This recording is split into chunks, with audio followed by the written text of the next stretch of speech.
Nah,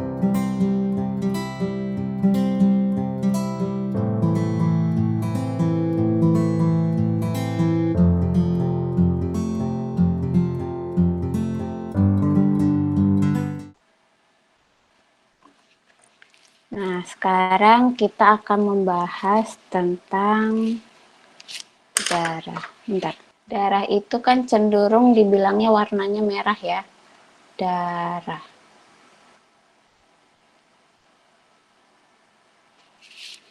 Nah, kali ini saya akan menggambar sebuah tangan ya.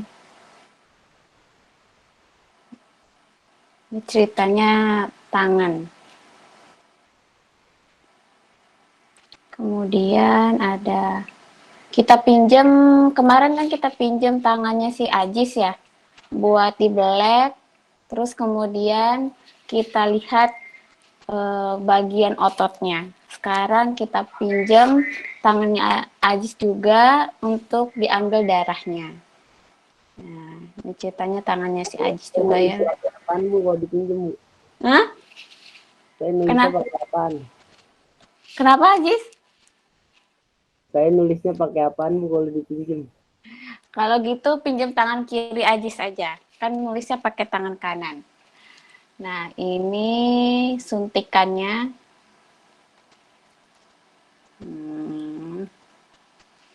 Anggap aja apa ya, bagus ya suntikannya, lurus gitu.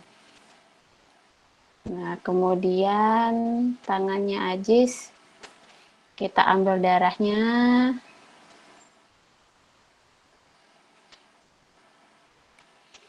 Jadinya seperti ini. Kalau kalian pernah ngambil darah, nanti kan ada kayak berbentuk tabung seperti ini.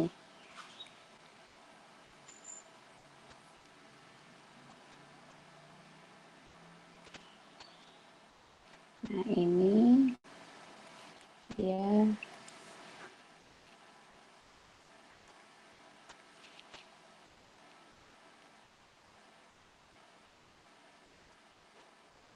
Jadi ibaratnya ketika tangannya Ajis diambil darahnya, nah darahnya pasti akan berbentuk seperti ini. Terlihatnya seperti ini. Kemudian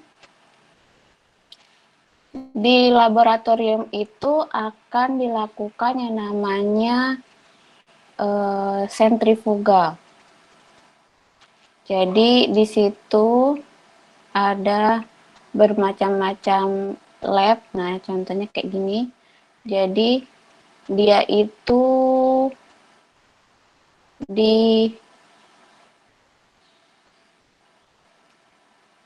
dilakukan perputaran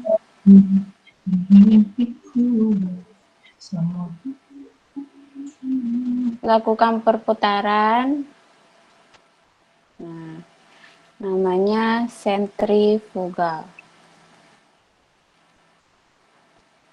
Perputaran ini menghasilkan sebuah berat jenis jika ada molekul yang berat jenisnya lebih berat, maka dia akan turun ke bawah. Jadi nanti hasilnya kayak gini nih. Terus kemudian nanti berat molekul atau partikel yang berat jenisnya berat, maka akan dia turun. Nah, inilah yang dinamakan sel darah. Nah, disinilah sel darah kita. Sel darah itu terdiri dari sel darah merah dan sel darah apa? Putih, Bu. Putih Bu. Putih. Kalau darah biru apa Bu konglomerat? Turunan keraton, Jis. Tapi Ajis nggak ada sel darah birunya ya, cuman ada sel darah merah dan sel darah putih. Nah, ini dinamakan adalah platelet. Platelets. Kelihatan ya? Nah, ini adalah sel darah merah. sel darah. Nah, platelet ini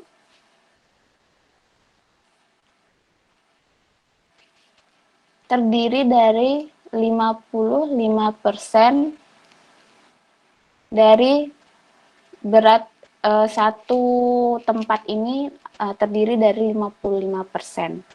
Sedangkan sel darah itu terdiri dari 54%. Nah, sel darah putih itu nih cuman segini aja nih. Cuman ada 1%-nya saja dari seluruh tabung ini. Nah, kali ini kita akan membahas tentang platelets. Habis itu sel darah merah. Nah, platelets ini mengandung 91,5% H2O. Jadi kandungannya tuh banyak banget H2O-nya atau disebut apa? Air, Bu. Air. Yuk. Nah, kemudian yang kedua ada yang namanya larutan. Larutannya itu terdiri dari protein. Nah, protein itu terdiri dari apa? Albumin. Kemudian dia terdiri dari globulin. Kemudian dia terdiri juga fibrinogen. Fibrinogen itulah yang larutan yang untuk membekukan darah ketika kita terjadi pendarahan atau luka. Nah, setelah itu platelet ada lagi yaitu elektrolit. Jadi ada juga kandungan elektrolitnya. Elektrolit. Nah, elektrolit terkandung dalam platelet itu seperti ion-ion atom seperti sodium, klorin, potasium, dan kalsium, magnesium.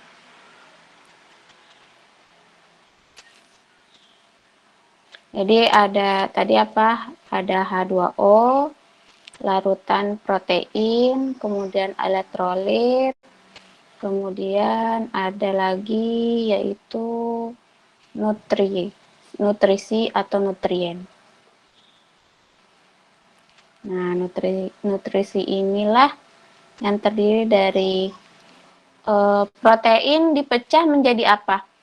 Asam amino. Kemudian ada glukosa juga. Kemudian ada mineral. Mineral itu contohnya seperti iodin. Kemudian ada vitamin. Nah, vitamin ini biasanya ada A, D, E, K, B, C, itu ada. A, D, E, K, B, C. Itu vitamin. Terus kemudian ada zat sisa juga. Jadi tadi udah H2O, protein, elektrolit, nutrisi, kemudian ada zat sisa atau waste atau ya zat sisa bahasa Inggrisnya. Kemudian bahasa Inggrisnya waste. Dia ini terdiri dari urea. Nah, nanti urea yang ada di platelet ini akan masuk ke ginjal, kemudian dikeluarkan lewat kandung kemih dan dikeluarkan lewat BAK. Kemudian ada lagi yaitu metabolit. Metabolit.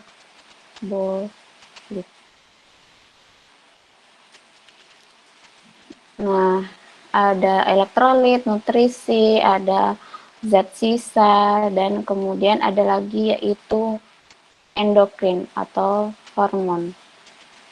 Hormon inilah yang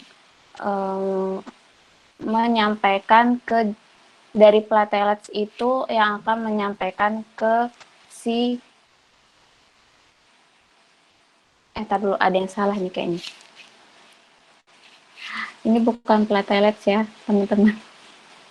Ini namanya plasma. Plasma darah, Bu. Ya. Jadi plasma dan sel darah. Nah, ini benar. Nah, kemudian di dalam plasma itu ada hormon yang menyampaikan zat-zatnya itu ke target jaringan. Ini hormon. Kemudian ada, jadi di dalam plasma juga ada yang namanya gas. Jadi gas yang ada di dalam plasma itu cuman ada 1% dari sel darah merah. Nah, jadi sel darah merah itu kandungannya itu 99% adalah gas. Gas seperti O2, CO2, dan juga ada terkandung nitrogen. Terus yang selanjutnya ada juga lipo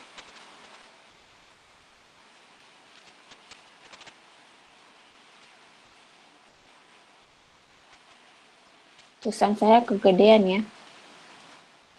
Lipoprotein. Nah, lipoprotein ini juga berkaitan sama yang namanya chloramicron.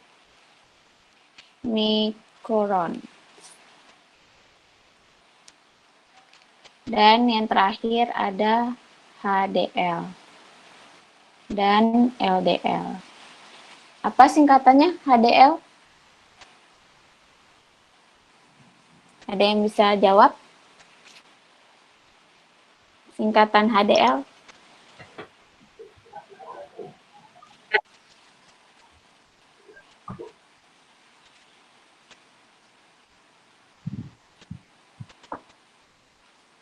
Ayo cari di internet.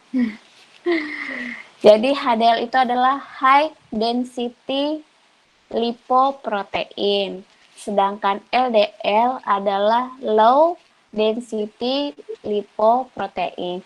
Nah, mana yang paling baik, HDL atau LDL? Yang baik yang mana? LDL, Bu. LDR, Bu.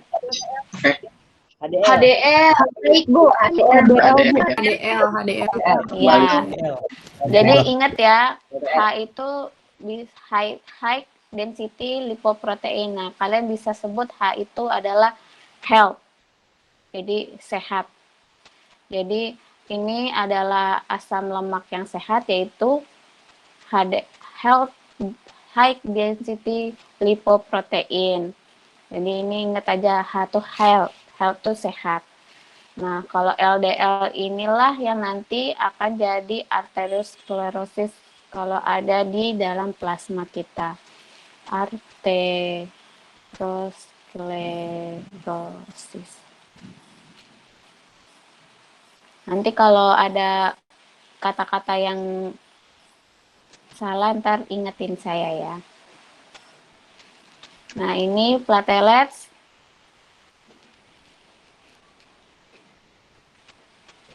Platelets terkandung H2O, terus ada protein, ada elektrolit, ada nutrisi, ada zat sisa, ada hormon, ada gas, ada lipoprotein, dan HDL, LDL. Segitu yang ada di plasma kita. Sel darah. Nah, sel darah ini terkandung 45% adalah sel darah dari di dalam tabung itu. Jadi sekitar 1%-nya adalah sel darah putih. Nah, 44%-nya adalah sel darah merah. Nah, di sel darah ini ada yang dinamakan sel darah merah, apa namanya? Eritrosit. Eritrosit. Eritrosit, Bu.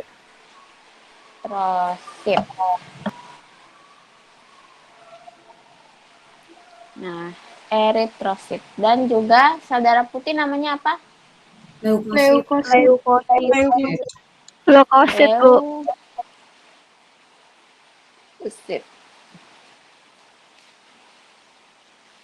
Nah, eritrosit bentuknya nih adalah bulat. Dia itu bentuknya konkav. Nah, di dalamnya cekung gitu. Kalau kita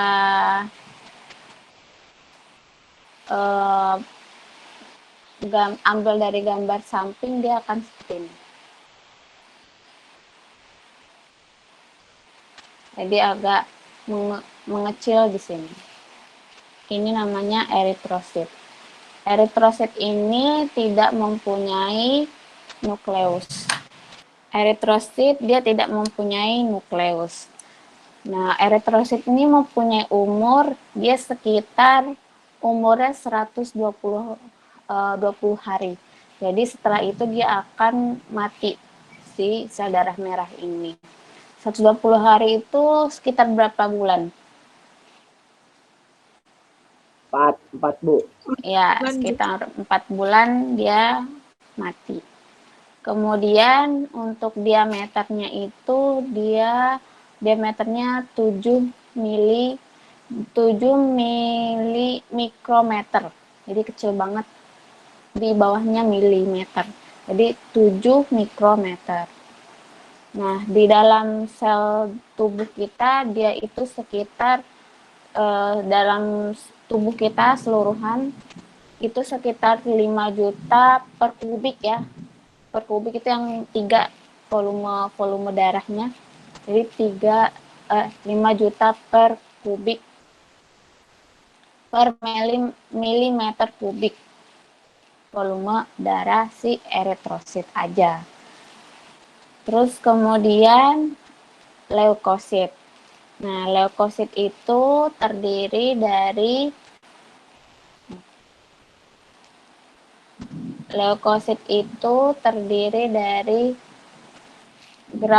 granulosit dan agranulosit.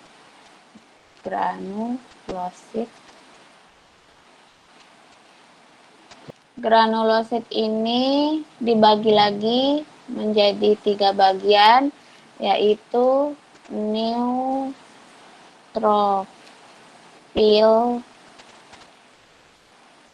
eosinofil, dan basofil. Nah, saya akan gambarkan neutrofilnya tuh. Dia itu kayak begini. Nah, dia punya 3 lobus. Karena namanya granulosit itu berarti kayak ada bintik-bintiknya. Nah, dia tuh gini. Ini yang neutrofil ya.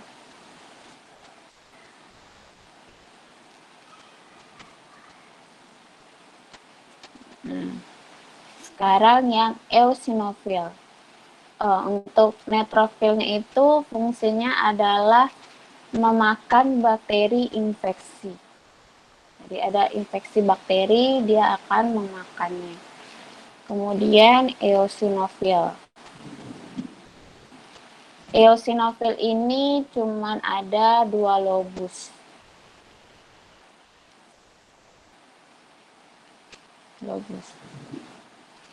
Nah, ini granulositnya itu agak besar dibandingkan neutrofil.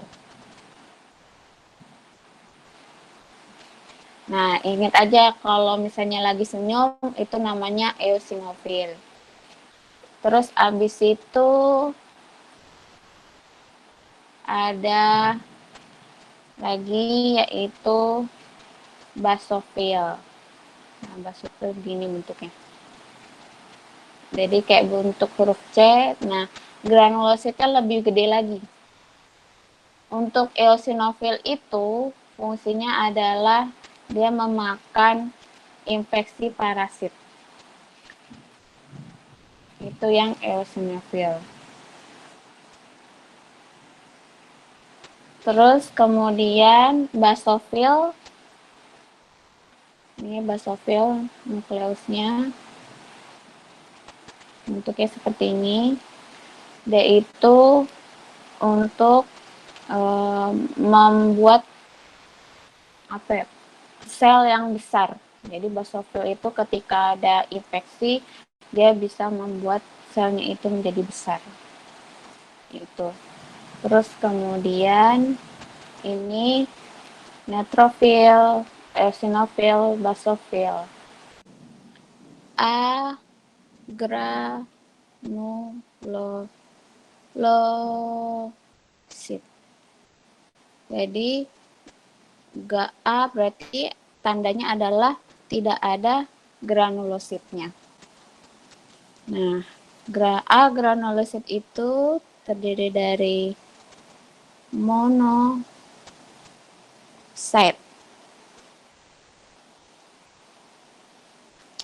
Nah, untuk monosit ini adalah sel darah putih yang paling besar.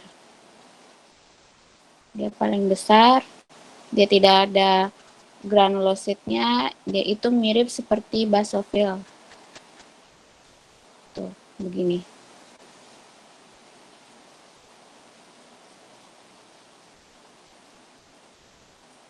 Nah, granulosit ini bisa berubah menjadi 2 bentuk, yaitu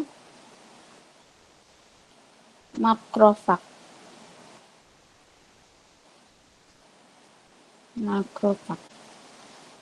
Makro itu adalah besar, phages atau phag ini adalah makan. Jadi dia akan memakan makan yang besar gitu. Nah, kemudian dia juga bisa berubah menjadi dendrit. Nah, kalau dendrit bentuknya seperti ini. Seperti bintang. Kayak gini. Ini dendrit.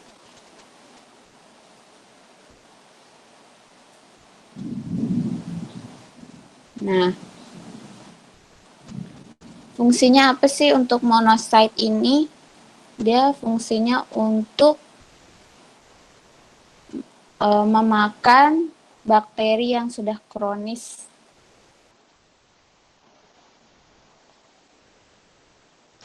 Nah, yang ke granulosit yang lain ada yang namanya trombosit.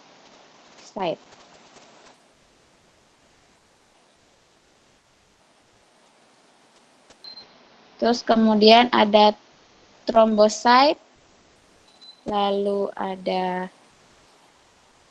limfosit,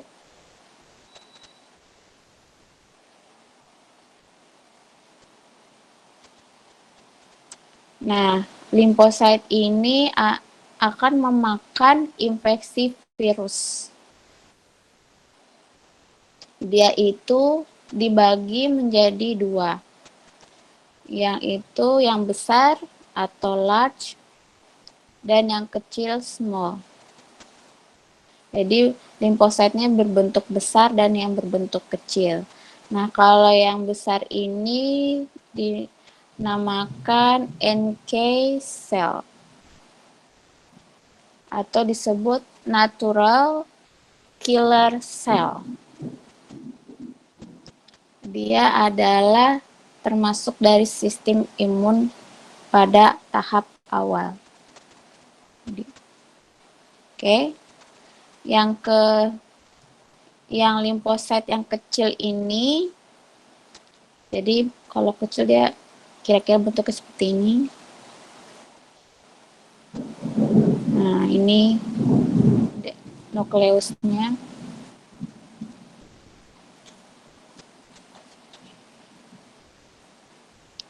Nah, untuk limfosit yang kecil itu juga dibagi menjadi dua, yaitu sel B dan sel T. Sel darah putih B dan sel darah putih T. Nah, kenapa namanya B? Karena dia itu terbentuk di bone marrow. Bone marrow itu yang kemarin saya udah jelaskan, yang kita udah pelajari tempat pembentukan sel darah di bone marrow. Nah, yang T ini di sel timus atau hormon timus. Kelenjar timus yang berada di belakang torakal kita. Di antara paru-paru, kemudian agak ke atas dan agak ke belakang. Nah, itu kelenjar timus kita. Nah, ini mempunyai fungsi yang berbeda-beda. Kalau T itu sel T ini dibagi menjadi 3. Ada yang helper, ada yang suppressor, dan ada yang sitotoksin.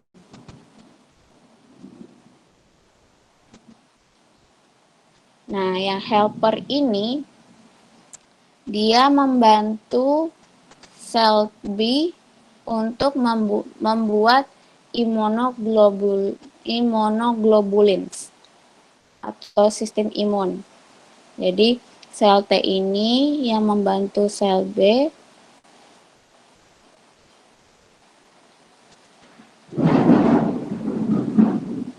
sel T helper ini yang membantu sel B untuk membuat namanya immunoglobulins. Nah, immunoglobulins. Nah, kalau sel T suppressor ini dia itu inhibit atau dia menghambat jika ada proses infeksi. Jadi ketika ada infeksi, kalian jatuh, kemudian kalian mengeluarkan darah, terus darah itu berhenti, kemudian darah itu yang tadinya kebuka itu jadi menutup. Nah, sel T suppressor inilah yang menghambat untuk tidak lagi mengeluarkan si sel darah putih. Itu sel T suppressor. Nah, yang sel sitotoksin dia itu adalah membunuh bakteri dan juga membunuh kanker. Saya akan kasih sedikit patologi juga. Jadi kalian kenal kan yang namanya HIV, human, coba singkatannya apa HIV itu? Penyakit HIV. Ada yang tahu?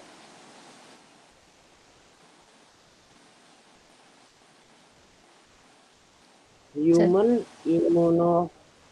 immunodesication virus, Bu, kalau nggak salah.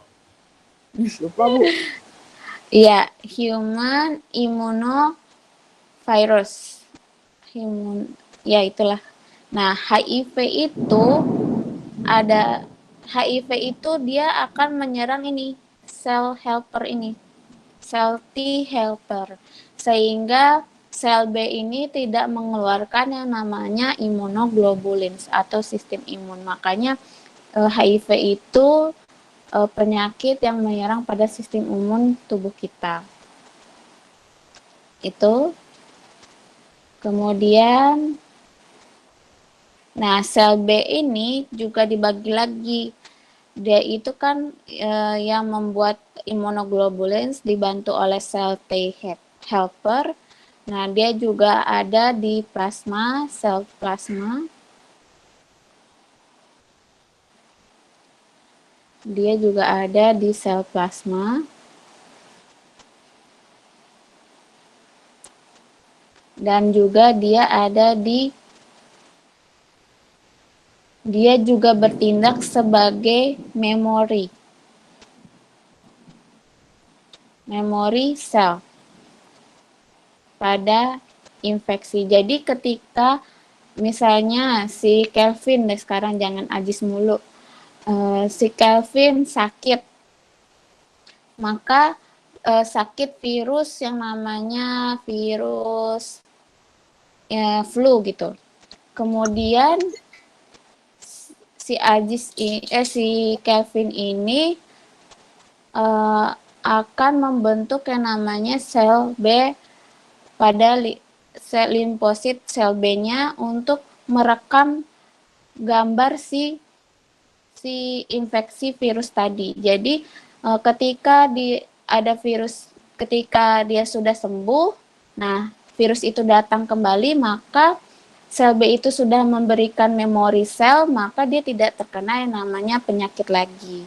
Itu yang dilakukan oleh sel B pada memori sel.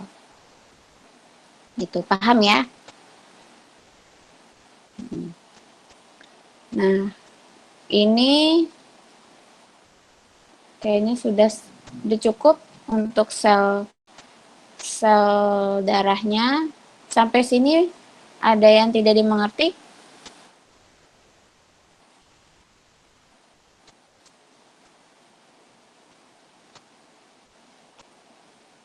Kalau tidak, kita lanjut lagi untuk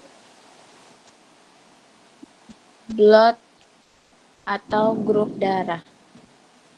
Kita akan membuat namanya, mungkin kalian sudah pernah belajar tentang sel darah, di mana sel darah itu dibagi menjadi sel darah A, B, AB, dan O. Ya kan? Nah, ini sel darahnya.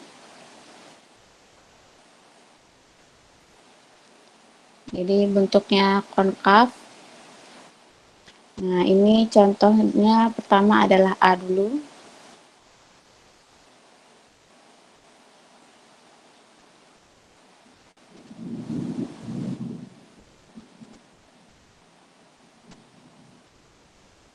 Ini A.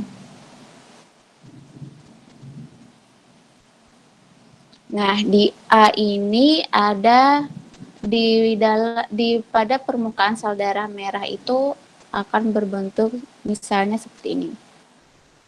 Jadi dia bentuknya misalnya segitiga pada permukaan darahnya.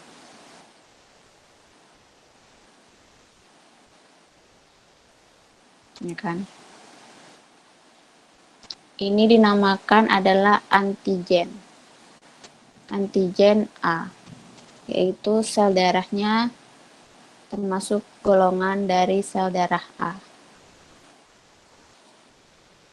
Nah, kemudian sebelumnya kita kenal dulu yang namanya imunoglobulin. Nah, Imunoglobulin tuh bentuknya kayak gini. Dia ada bulatan di tengah dan dia mempunyai badan sebanyak 5, sekitar 5 badan. Ini untuk gambar imunoglobulin. Nah, badannya ini kemudian mempunyai tangan.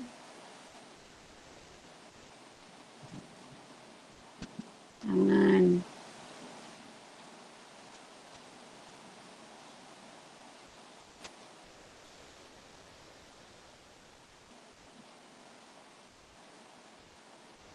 Bu, maksudnya imunoglobulin itu antibodi ya, Bu? Ya. Imunoglobulin itu antibodi. Tadi yang kita udah belajar termasuk dari sel darah putih. Nah, dia mempunyai tangan. Biasanya ini singkatannya begini, imunoglobulin. Nah, di ujung-ujung tangan itu ada bertindak sebagai reseptor. Reseptor terhadap jika golongan darah itu berbeda.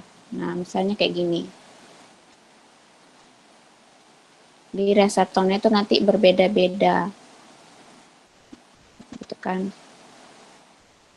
Nah, ini kita contohkan untuk golongan darah A. Nah, golongan darah A itu mempunyai antibodi. Ini saya ambil penampangnya yang sebelah sini aja ya. Yang sebelah sini.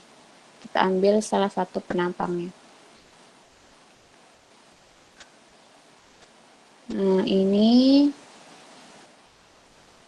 jadi bentuk seperti Y. Nah, berarti kalau dia sel darahnya A, berarti antibodinya adalah B. Nah, B kita bentuknya seperti ini. Agak bulat. Itu jika dia golongan darah A, antigennya adalah A, maka antibodinya adalah B. Selanjutnya, Bu, hmm? kenapa harus B, Bu? Nah, Kenapa harus B? memangnya seperti itu. Jadi grup darah itu adalah adanya A, B, AB, dan O. Oh, jadi udah pasti kalau A ke B gitu, Bu? Iya. Bukan A ke B. A antibodinya adalah B. Iya, Nanti gitu. saya jelasin lagi ya. Iya, Bu. Oke, Bu. Ya. Nih kemudian ini untuk golongan darahnya si. Sekarang kita akan membahas tentang golongan darah si B. Nah, berarti golongan darah B antigennya adalah B. Nah, kalau golongan darah B itu pada sel membrannya itu atau permukaan selnya akan berbentuk seperti ini. Misalnya, nah dia agak berbentuk kayak gini.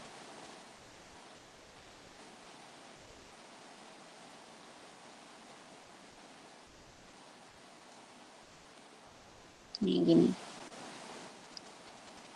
Jadi kalau sel darahnya antigennya adalah B, maka antibodinya adalah A.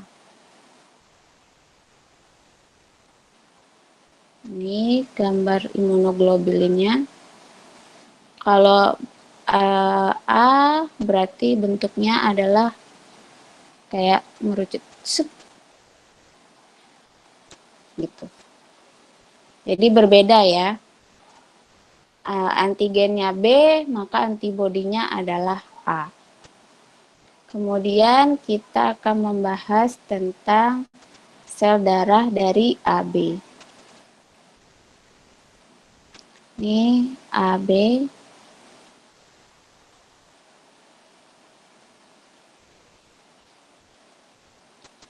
Nah, pada AB ini maka permukaannya itu berbentuk ada yang segitiga dan juga bulat. Ini untuk golongan darahnya si AB.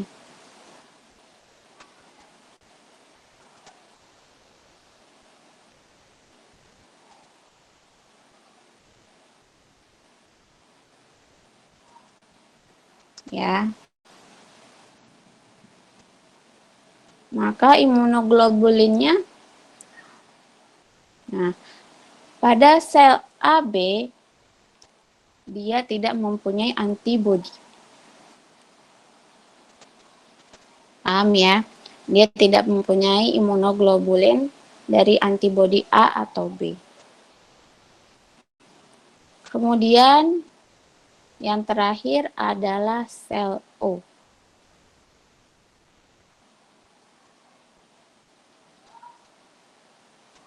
Ini O.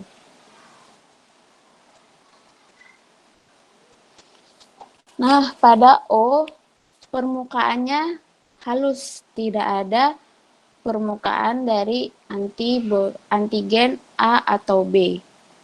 Jadi bentuknya halus gini. Maka dia mempunyai antibodi 2.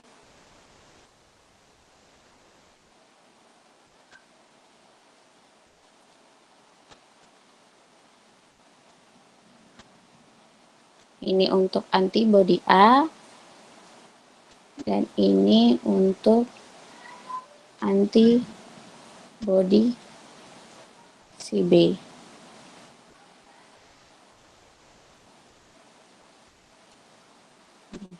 Kayak gini. Paham ya? Ini antibodinya, kemudian ini sel darahnya, sel darah A, B, AB, dan O. AB sel darah atau antigennya anti A, maka antibodinya adalah B. Kemudian sel darahnya sel darah B adalah antigennya antigen B, maka antibodinya adalah A. Nah, sel darahnya sel darah AB, dia tidak mempunyai antibodi.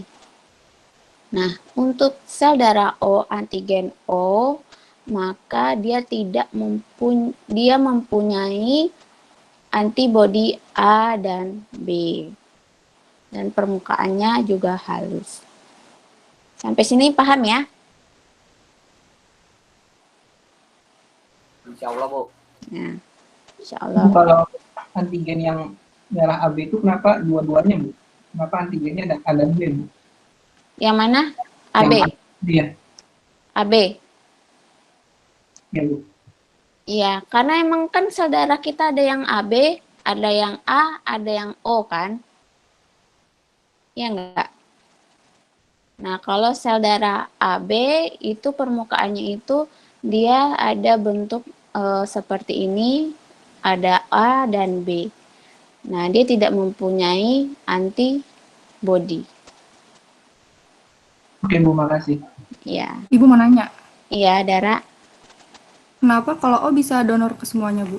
Tapi yang Nah, lainnya itu nanti nggak bisa, kita Pak. bahas. Belum Makasih, Bu. lanjut. Ya.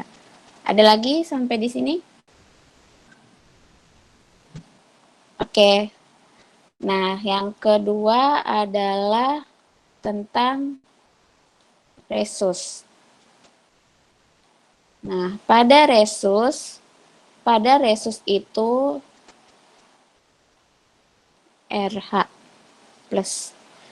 Nah, pada resus di membran selnya itu ketika ada resus faktor positif, maka di membrannya itu ada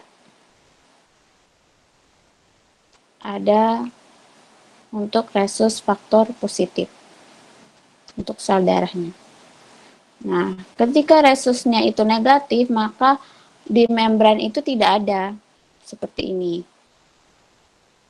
Itu tidak ada.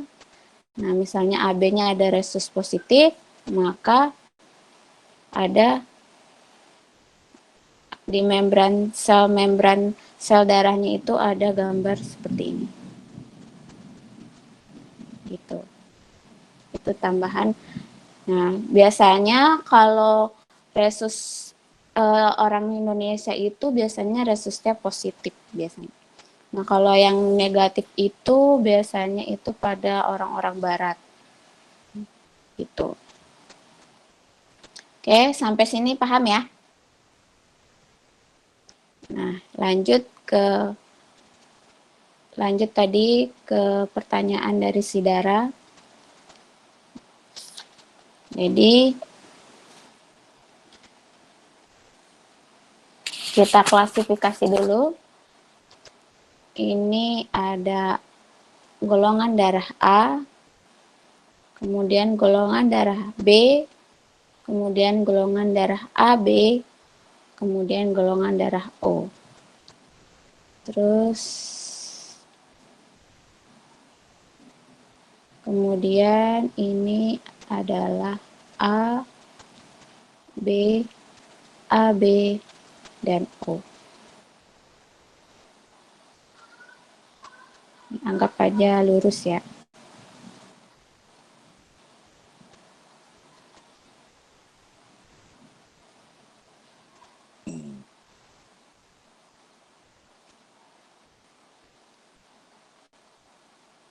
Nah, kita udah bikin tabel. Nah, untuk yang ini adalah pendonor. Sedangkan ini disebut misalnya resipien atau penerima. Nah, untuk pendonor, ketika dia mendonorkan darah A ke penerimanya adalah A, maka si darah itu akan bisa ketika mentransfusikan darah, maka si penerimanya akan menerima, tubuhnya akan menerima darah A. Nah, ketika si pendonor itu adalah golongan darahnya B, sedangkan penerimanya adalah A, maka tubuhnya tidak bisa menerima darah B. Nah, kayak gini kan. Kenapa bisa kayak gitu? Kita lihat di sini. Ya kan? Ketika, maaf ya, agak-agak belok-belok lagi, mundur-mundur lagi saya menjelaskan. Jadi, ini kan sudah dilihat ya. Kelihatan kan kursornya? Kalau ini bentuknya seperti bulat seperti B. Jadi ketika misalnya golongan darahnya si Kelvin itu A, maka darahnya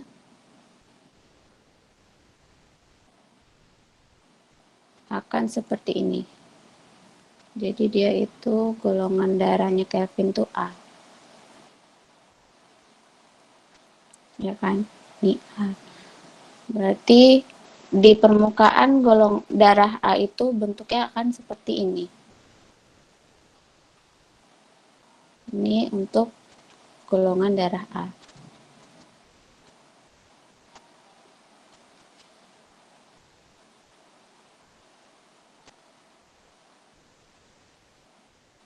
Nah, kemudian si Kelvin itu kekurangan darah.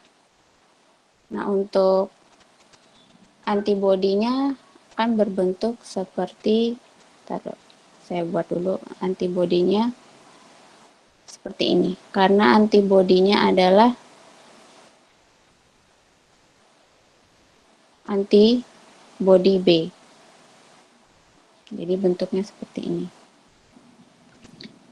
Nah, Kelvin itu kan kekurangan darah, maka si darah itu punya golongan darah B. Nah, apa yang terjadi? Dia ingin mentransfusikan darah ke Kelvin, sehingga darah yang datang itu adalah bentuknya seperti ini. Nih. Karena tadi adalah si darah itu mempunyai golongan darah B. Ini golongan darah B. Nah, ini adalah antibodinya si Kelvin, ya kan? Antibodinya si Kelvin itu menunjukkan kalau bentuknya ini, ujungnya itu adalah bentuknya seperti ini. Maka cocok kan ke dalam darah si pendonor atau darah si darah tadi. Nah, yang terjadi adalah imunoglobulin tadi akan menangkap golongan darah yang cocok dengan antibodinya dia. Jadi bentuknya akan seperti ini tadi. Matching kan? Ya enggak? Nah, karena permukaan dari golongan darah B itu kan gini.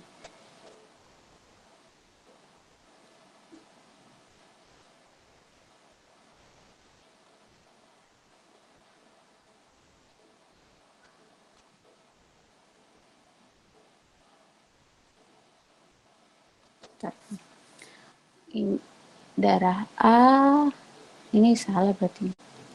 Ini bukan darah A ya. Berarti kita balik lagi. Kalau ini adalah darah B, karena bentuknya B, maka antibodinya adalah A. Antibodinya adalah A. Ini yang ada pada darahnya si Kelvin, ya kan? Kemudian darah asing datang yang darah asing itu yang pendonornya datang dengan bentuknya seperti ini, berarti namanya adalah golongan darah A. Ini golongan darah B karena dia bentuknya agak cembung. Ini A bentuknya agak segitiga. Nah, kemudian si Kelvin itu punya antibodi A, maka dia akan menangkap dari golongan darah si darah tadi yang tidak cocok dengan golongan darah si Kelvin. Ini golongan darah A. Nanti akan jadinya seperti ini. Maka yang terjadi adalah semua badannya si imunoglobulin kan bentuknya gini, terus gini,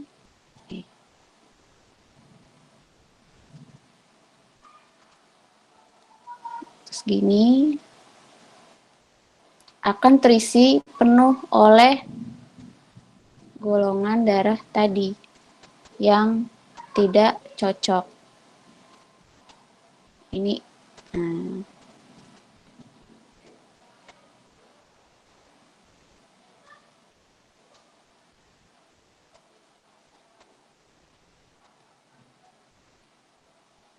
gini ya.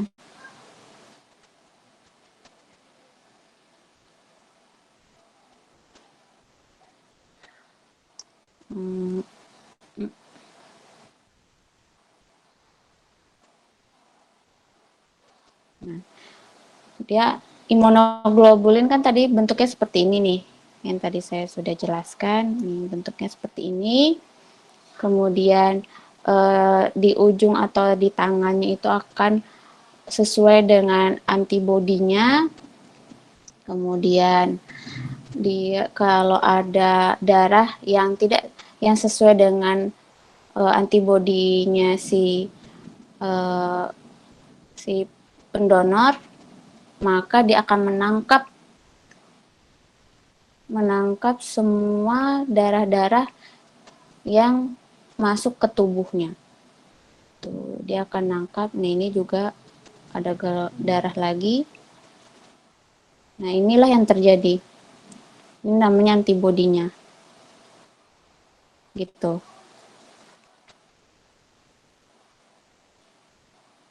Nah, ini akan terisi penuh nanti dalam si antibodi itu. Karena dia misalnya banyak menerima darah dari si antibodi.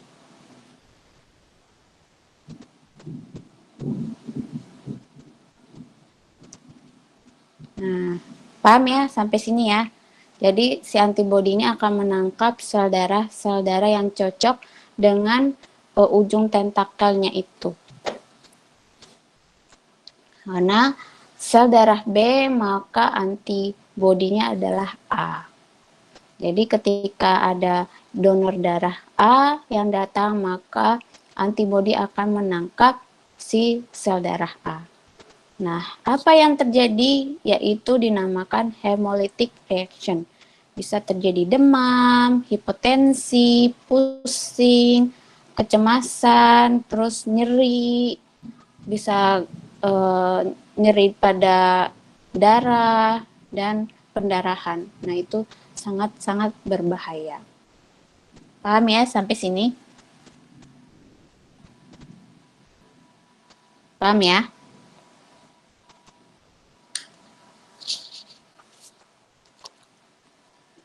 Nah, kemudian kita lanjut di sini. Tadi golongan darah A bisa menerima pendonor yang golongan darahnya A. Kemudian golongan darahnya A tidak bisa menerima pendonor dari golongan darah B. Begitu juga sebaliknya. Dan golongan darah A itu juga tidak bisa menerima golongan darah dari AB. Karena dia punya antibodi B. Jadi kan kalau A ini maka antibodinya adalah B. Jadi dia tidak bisa menerima AB. Dan dia bisa menerima dari si O.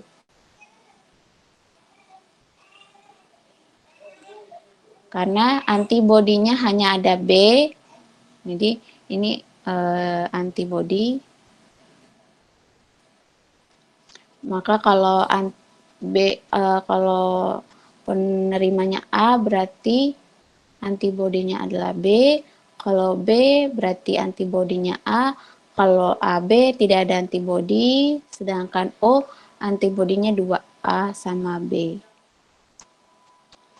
Kemudian untuk golongan darahnya B, maka dia otomatis nih tidak bisa menerima golongan darah pendonor A. Nah, golongan darah B ya pastilah bisa menerima golongan darah B, dan golongan darah B otomatis tidak bisa menerima golongan darah AB. Nah, golongan darah B bisa menerima O. Nah, untuk AB, nah AB ini dia bisa menerima golongan darah A maupun golongan darah B maupun golongan darah AB dan O, karena dia tidak mempunyai antibodi A dan B.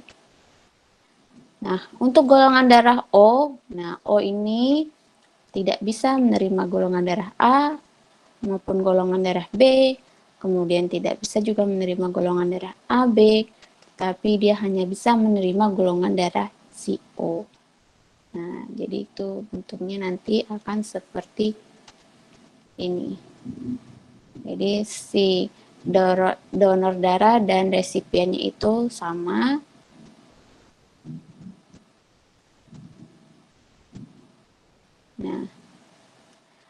Nah ini O, pendonornya adalah O. Ini namanya adalah universal donor.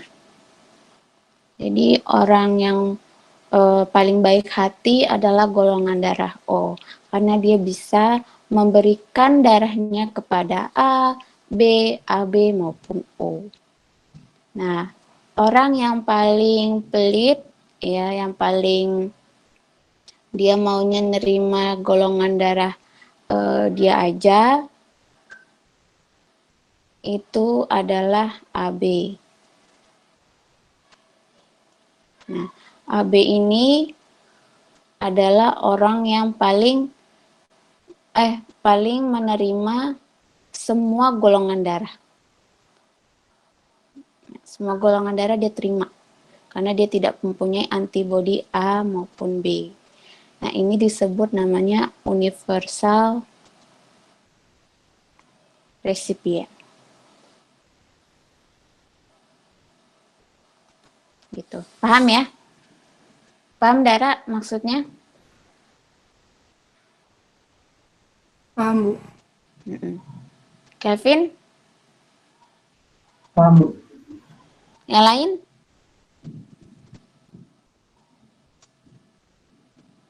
Oke, siap. Nah, kemudian tadi kan udah diambil darahnya. Jadi darahnya si Ajis,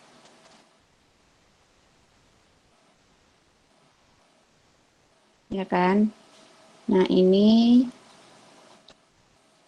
darahnya si Ajis itu terdiri dari 55% plasma dan 45% adalah sel darah. Ini anggap aja 45%-nya. Kemudian siapa lagi ya contohnya?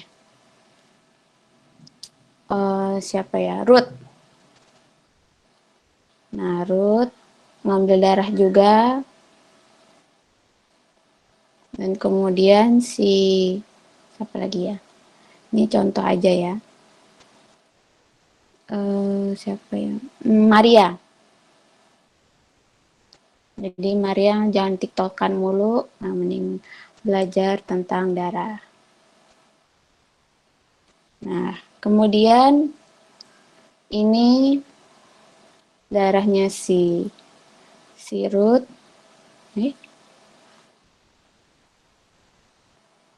Ini Ruth. Ini Ajis. Dan ini si Maria. Nah, kalau ini taunya waktu diambil darahnya Ruth itu seperti ini. Banyakkan sel darah merahnya ketimbang plasmanya.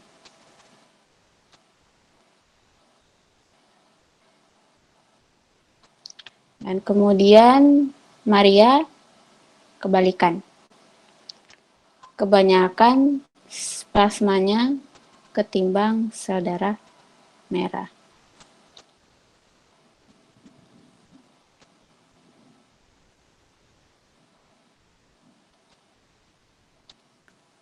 Ini adalah sel darah putihnya. Sini sel darah putih 1%. Nah, kalau Ajis ini normal.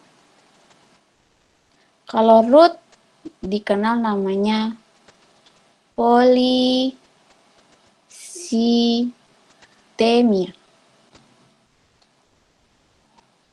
Kalau Maria namanya adalah anemia.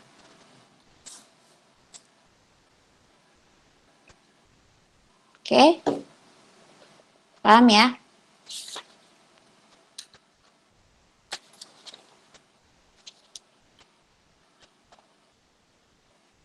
Ada yang bertanya?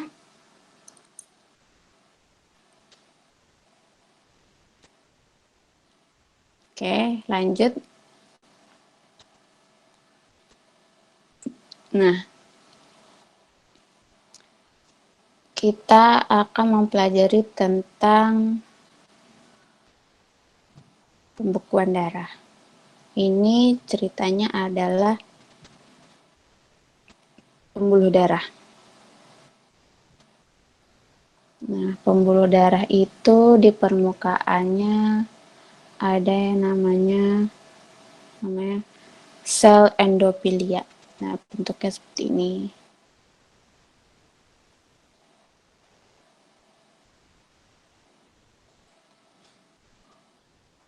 Sel endotelia. Nah, sel endotelia ini mempunyai satu nukleus.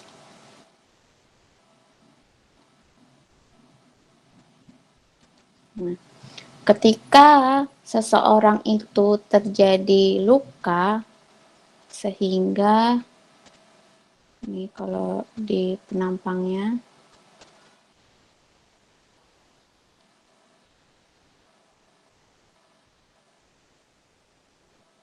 nah, ketika terjadi luka, maka darah itu akan keluar. Ini itu dari darah.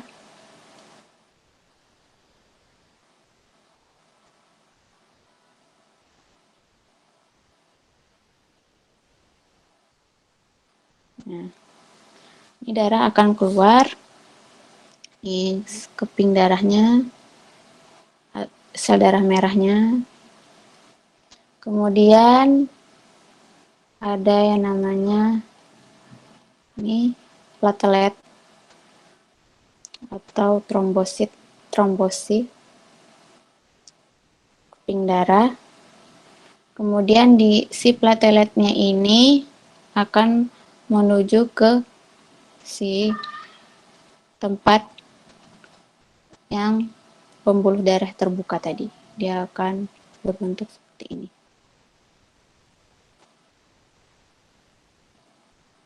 Nah, kemudian di platelet itu ini kan permukaan dalam dari pembuluh darah. Kemudian ini ada permukaan luar. Maka di permukaan luar itu ada juga pembentukan darah, yaitu namanya kolagen. Kolagen ini yang nah, kolagen ini bisa juga ada di sininya, ya, di sekitar si luka tadi. Nah, kemudian antara platelet dan kolagen itu dia akan merekat.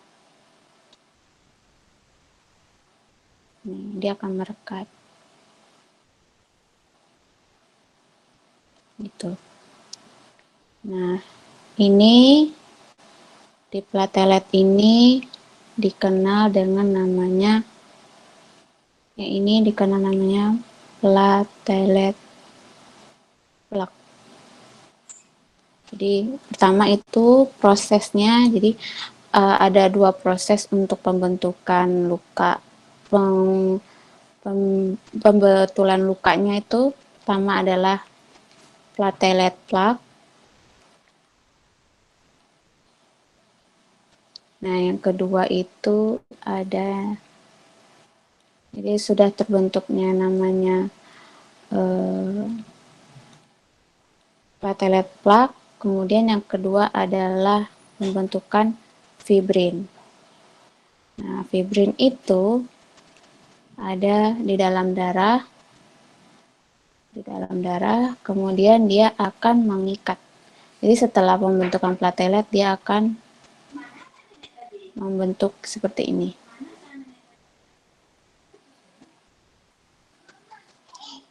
Nah, fibrin ini yang tadinya sendiri, dia akan menyatu. Jadi dia bentuknya gini. Jadi kan sendiri dalam pembuluh darah. Nah, kemudian nanti dia akan menyatu di dalam permukaan yang terbuka itu.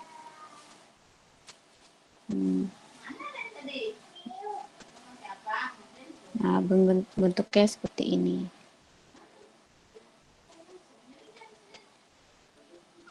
Nah, di dalam darah itu, fibrin itu tidak sendiri. Dia itu ada namanya fibrinogen. Nah, di sini. Ini dalam darah itu, dia itu namanya fibrinogen. Nah, jadi ketika si pengeluaran darah, maka si fibrin itu yang bentuknya seperti ini. Nah, ini fibrin. Nah, itu kemudian ada fibrinogennya. Nah, kayak gini. Jadi kalau dia mau pembekuan darah, maka harus berubah menjadi fibrin. Si fibrinogen ini namanya adalah fibrinogen.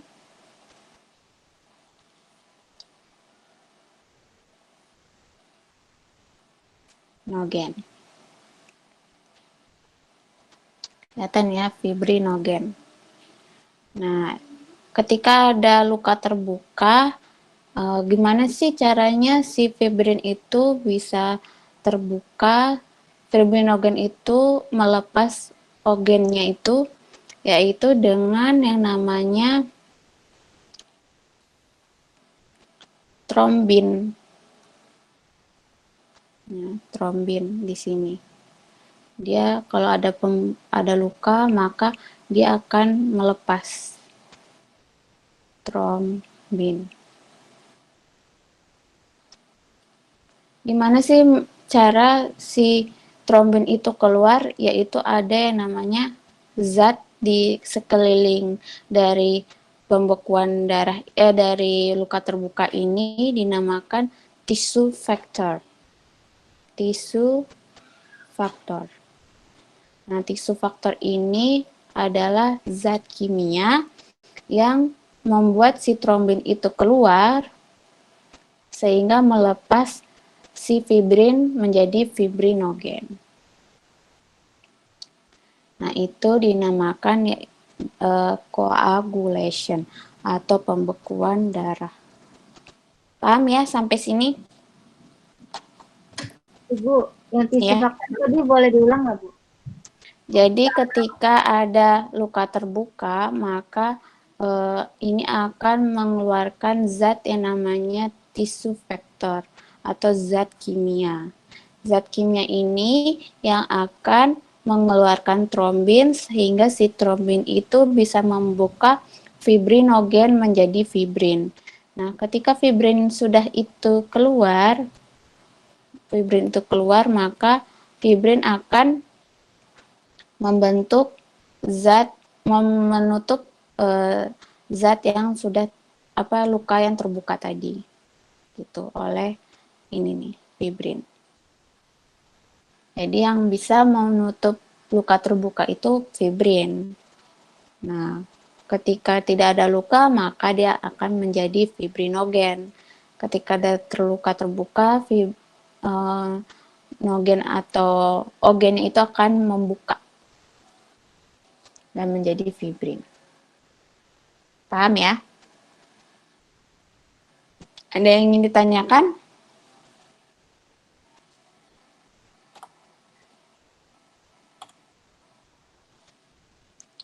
Saya punya gambar tentang darah asli. Nah, ini adalah darah asli ketika saturasinya 98%.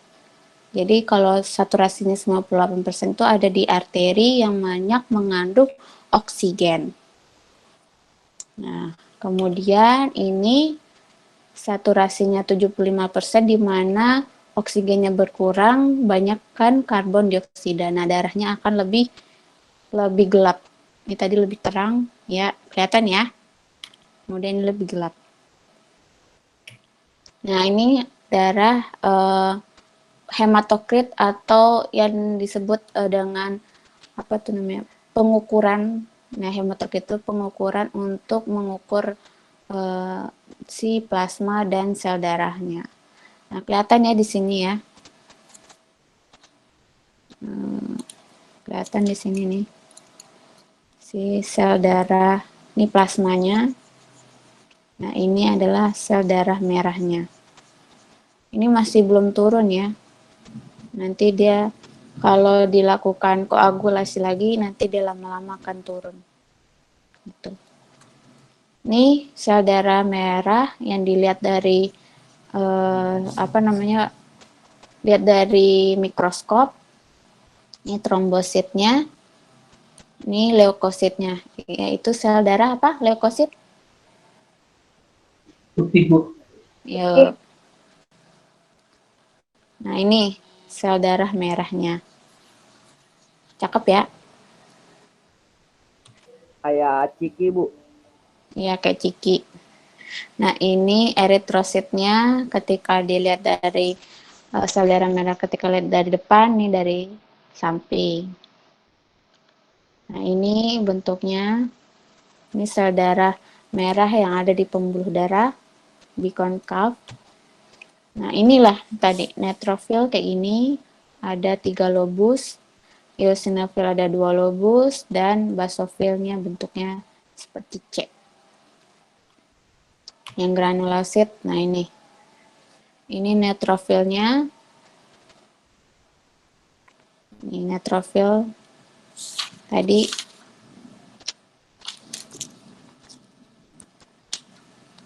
ada 3 lobus, nih kan ada 3 lobus. Ini apalagi kelihatan banget. Nih eosinofil, ini ada 2 lobus, sebenarnya ada 2 lobus. Ini basofil lobusnya nggak kelihatan ya. Ini yang hitam ini mungkin. Tapi granulnya itu gede-gede. Nah ini adalah basofil ketika dia berbondong-bondong memakan infeksi bakteri. Nah ini basofilnya. Jadi berbentuk seperti besar banget. Ya bergerombol. Nah ini limfosit.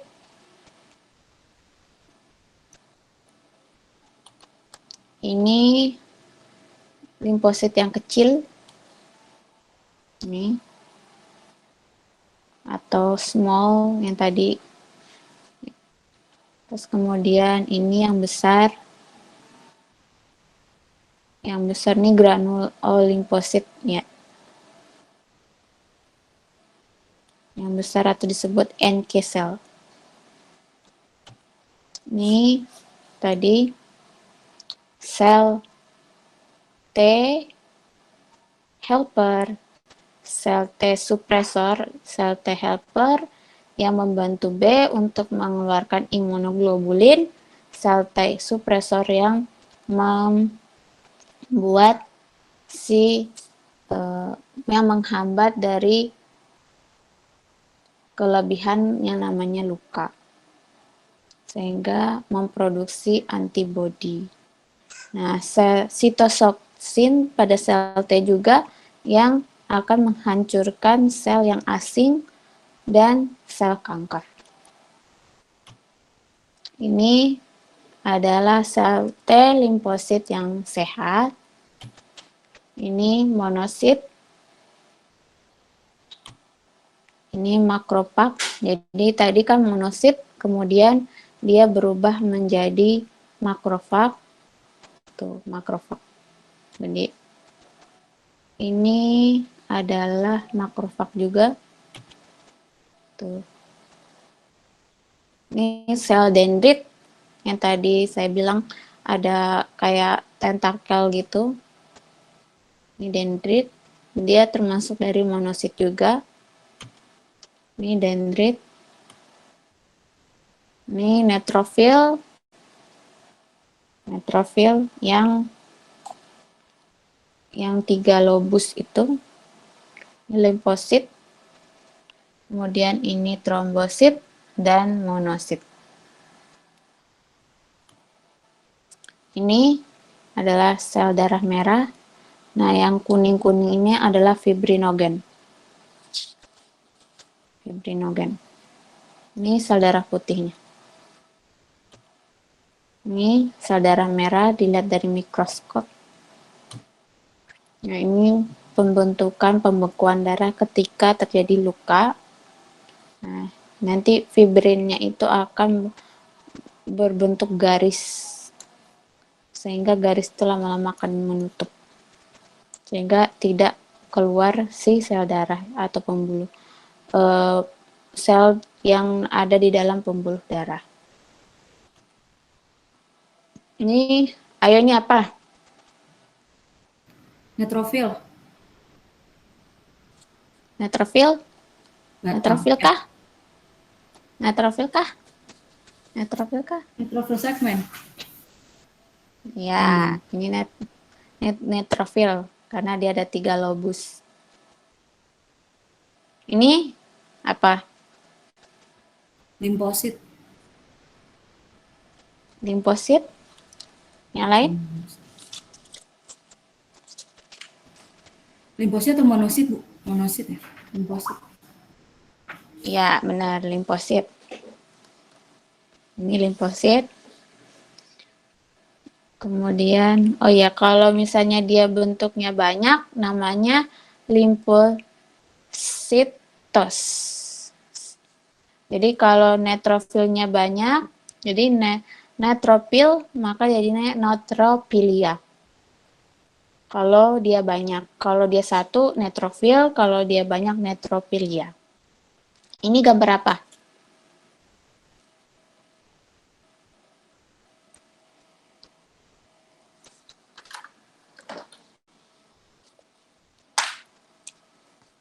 Gambar apa?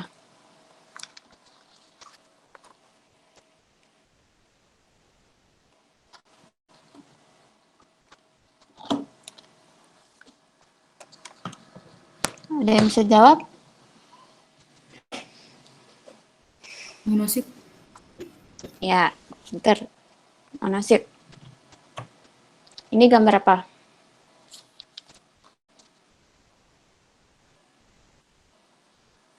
Eosinolis bukan, Bu? Eosinolis. Basofil bukan, Bu? Basofil, Hah? Bu. Basofil. Yang benar itu si Ajis. Eosinofil. Kan dilihat nih, ada 3 lobus. Hampir sih, Bu. Hah? Eosinofil. Ini apa? Eosinofil.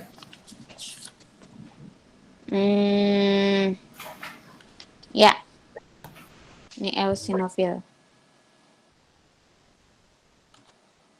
Ini apa? Ini apa, yo? Eritrosit. Ya, ini eritrosit ketika kita lihat pada mikroskop yang jaraknya mungkin agak lebih jauh dari yang tadi. Nah, ini hematologi, nilai hematologi. Jadi kalau nilai HB normalnya itu untuk laki-laki itu 13 sampai 18, perempuan segini. Hematokritnya, nah ini nanti bisa kalian baca. Tapi yang penting sih kita tahu ininya. Biasanya kalau misalnya donor apa tuh ngambil darah itu kan kita mau lihat ininya nih. Kadar HB-nya berapa. Gitu. Ini gambar dari si sel darah merahnya itu. Sel darah merahnya si setiap orang. Ini gambar sel darah putihnya. Ini gambar dari makrofagnya yang memakan bakteri. Ini bisa kalian lihat tuh. Jadi ini ada animasi protein. Ini protein.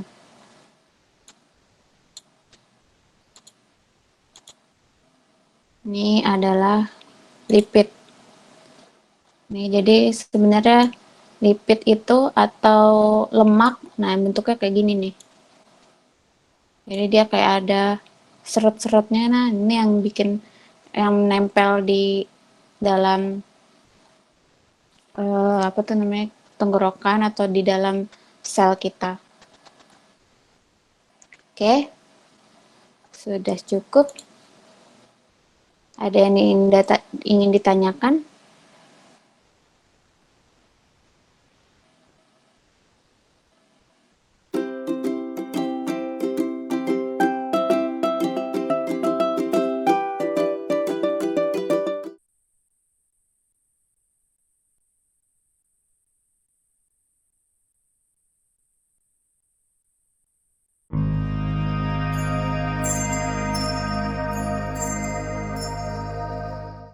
Neutropis sama eosinofilis fungsinya buat apa Anda?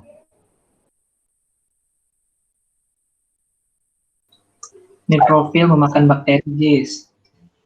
Eosinofil memakan infeksi parasit. Mantap. Bentar, pelan-pelan. Memakan bakteri sama apa? Memakan infeksi parasit.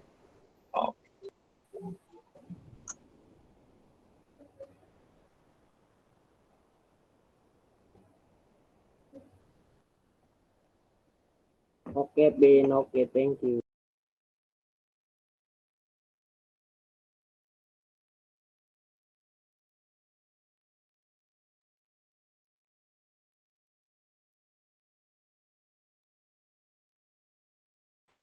Tadi jumlah sel darah merah di tubuh 5 juta atau 5.000?